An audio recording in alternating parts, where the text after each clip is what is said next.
এইমাত্র ঘুম থেকে উঠছি তো, তাই হালকা কথা জড়া যাইতেছে আমার। যাই হোক, কেয়ারফুলি রাইড করা লাগবে, টালমাটাল হয়ে গেলে হবে না। ওই যে সাইকেল কেমন আসে দেখছেন, সাইকেল গুলো ছাপড়ি হয়ে গেল নাকি।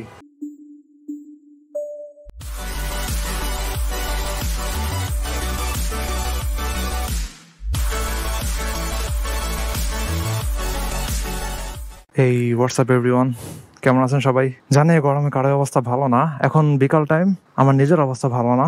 বের হয়ে যাবো আমি। মোটরসাইকেল ঘড়িতে বাজে সন্ধ্যা 6টা। বাইক স্টার্ট দেই, জাস্ট বাইকের সামনে দাঁড়া ক্যামেরাটা সেট আপ করছি, অলরেডি ঘামায় গেছি। যাই হোক, রাস্তা বের হয়ে তারপরে কথা বলি। ওকে, বের হয়ে গেছি রাস্তায়, ফুল ফেস হেলমেট পরা অবস্থাতে। মুখে বাতাস লাগানোর টেকনিক কি জানেন? হালকা একটু খোলা রাখা। কিন্তু আমি তো মোটর ব্লগার, আমার এটা করা যায় না। কারণটা হচ্ছে, যদি হালকা একটু খোলা রাখা হয় তাহলে চিকন ভাবে বাতাস ঢোকার কারণে বাঁশির মতো সাউন্ড হয় অনেক সময়, যদি বেশি স্পিডে চালানো হয়। তো ওই সময় একটা সাউন্ড হয়, ওই সাউন্ডের কারণে অডিওতে প্রবলেম হয়।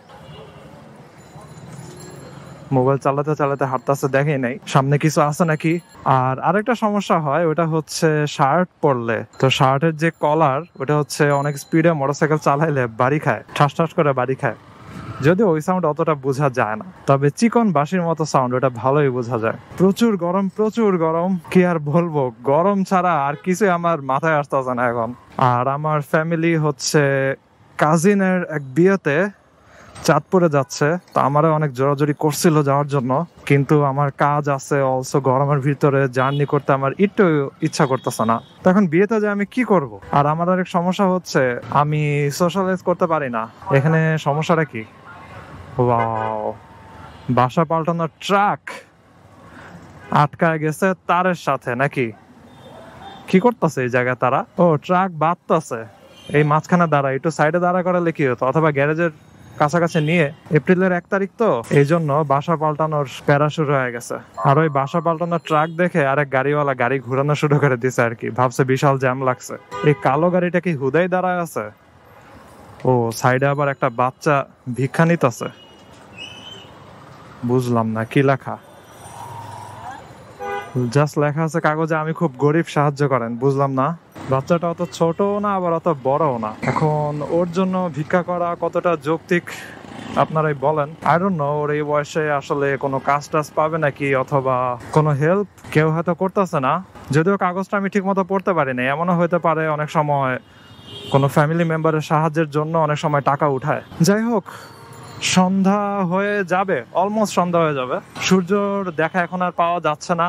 কোথাও সূর্যের কোনো আলো নাই, ছায়াও নাই। অলমোস্ট ডুবে যাচ্ছে সূর্য। রাস্তায় কোনো বাতাসও নাই অ্যাকচুয়ালি। এই জন্য একদম ভ্যাপসা গরম। বাসার ভিতরেও ভ্যাপসা গরম, রাস্তাতেও ভ্যাপসা গরম, এভরিওয়্যার। এখন সবাই কালবৈশাখী ঝড়ের অপেক্ষা করতেছে আর কি।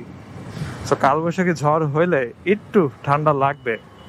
যদিও ওই ঝড় ম্যাক্সিমাম সময় হয় রাতের দিকে, সো দিনের বেলা ওই যেমন গরম তেমনই গরম আর কি। আর আমার যে ব্যাটারি ইস্যু আগের মতোই আছে। ওই ব্যাটারি, ওটা তো বাদই, ওইটা রেখে দিছি, ওইটা ইউজ করি না। ওইটা চাপ টাপ দিলেও ব্লাস্ট হয় নাকি কোনো ঠিক নাই, ফুলে গেছে। আর যে 2টা ব্যাটারি আছে, ওইটা নিয়ে কাজ করতেছি। ওই যে সমস্যা বলছি, যে একটা চার্জ দিলে আরেকটা চার্জ দেওয়া হয় না। সো আমার ওই একই অবস্থা হয়েছে। যেটা ক্যামেরার ভিতরে আছে ওইটা চার্জ দেওয়া হয়েছিল, কিন্তু আরেকটা যেটা এক্সট্রা আছে ওইটাতে চার্জ নাই, চার্জ কম আছে ওইটাতে। তো এখন হঠাৎ করে যদি আমার রেকর্ড করার মাঝখানে আরেকটা ব্যাটারির দরকার পড়ে, আমি পড়ে যাবো বিশাল ঝামেলা। কারণ আরেকটা ব্যাটারি তো চার্জ অত নাই। The battery issue must be solve as soon as possible. এবার হালকা একটু বাতাস শুরু হয়েছে। এই সাইডের গাছগুলা, এই যেগুলো নড়াচড়া করতেছে। রাত হলে একটু ঠান্ডা বাতাস শুরু হয়, তবে এসব এরিয়াতে ঠান্ডা বাতাস একটু কমই পাওয়া যায়। কালকে রাতে আমি মধুবাগ থেকে ধানমন্ডি আসছিলাম, তো হাতিঝিলের ওদিকে ভালোই বাতাস পাইছিলাম। ইচ্ছা আছে 300 ফিটের ওদিকে যাইতে, কিন্তু যে লেভেলের গরম আমি নিজেই বুঝতেছি না যে কোন সময়টাতে আমি যাব। এন্ড শুভ ভাই, আপনারা তো জানেনই, ঈদের দিন যে সাবস্ক্রাইবার ভাইয়ের সাথে আমি দেখা করছিলাম, তো ওনার বাসা হচ্ছে ওদিকের কাছাকাছি। অ্যান্ড আমাকে ইনভাইটেশন করছিল যে 300 ফিটের ওদিকে একটা রাইড দিতে। ওইটা আমি চিন্তা করতেছি গরমে কখন আমি রাইড দিব। সকালবেলা যাওয়া ছাড়া উপায় নাই, আর বিকালবেলা তো মানুষদের ভিড় শুরু হয়ে যাবে। মনে হচ্ছে ওই জায়গাটাতে ইউটার্ন না নিয়ে আমি ভুল করছি, কারণ এখানে তো গাড়ি টাড়ির ভালোই প্যাচ আছে। ভুল করে ফেলছি।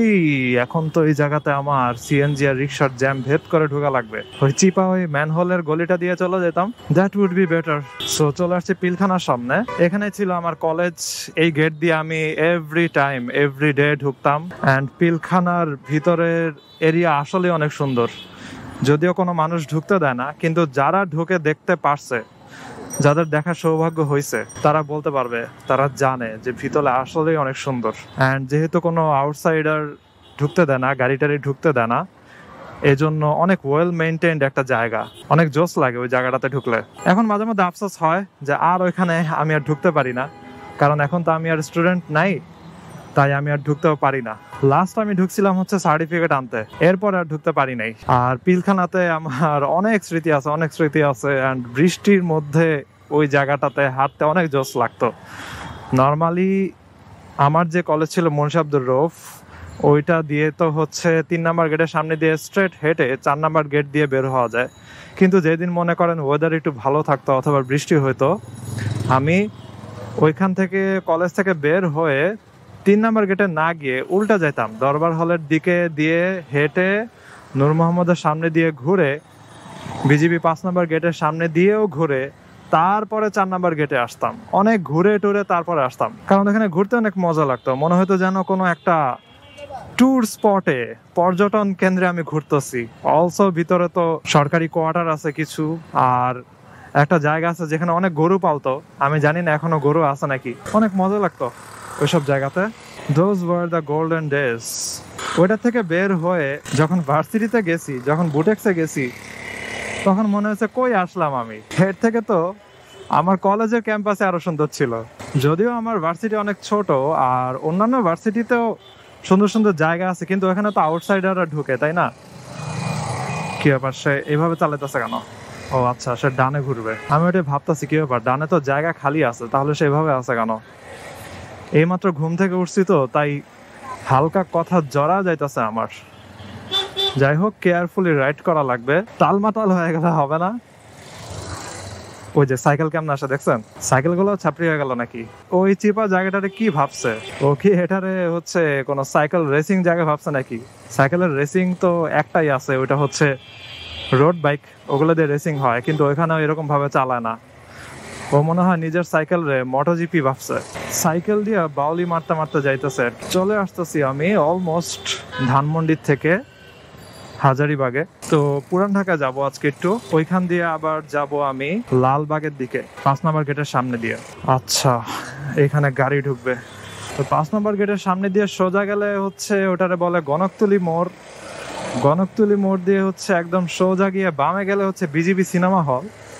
ওইখানে এখনো সিনেমা চলে নাকি আমি জানি না, তবে জায়গাটা এখনো বিজিবি সিনেমা হলই আছে। আর ওইখানে বিজিবিদের একটা দোকানও আছে আর কি, সুপার শপ টাইপের, অনেক ধরনের গ্রোসারিজ অ্যাক্সেসরিজ কিনতে পাওয়া যায়। ওই বিজিবি সিনেমা হল দিয়ে সোজা গেলে যদি আপনি স্ট্রেট চলে যান তাহলে হচ্ছে লালবাগ, আর যদি বামে ঢুকে যান তাহলে হচ্ছে আজিমপুর কবরস্থান। আজিমপুর কবরস্থানের যাওয়ার আগে পরে একটা মাঠ, ইরাকি মাঠ। ওই ইরাকি মাঠের সামনে অনেকবারই যাইতাম, কারণ আমার কলেজ লাইফের অনেক ফ্রেন্ডদের বাসা ইরাকি মাঠের সাথে ছিল, মুন্সি আব্দুর রউফের। আর আমার স্কুল লাইফের ফ্রেন্ডদের বাসা ছিল ম্যাক্সিমামই সব ধানমন্ডিতে।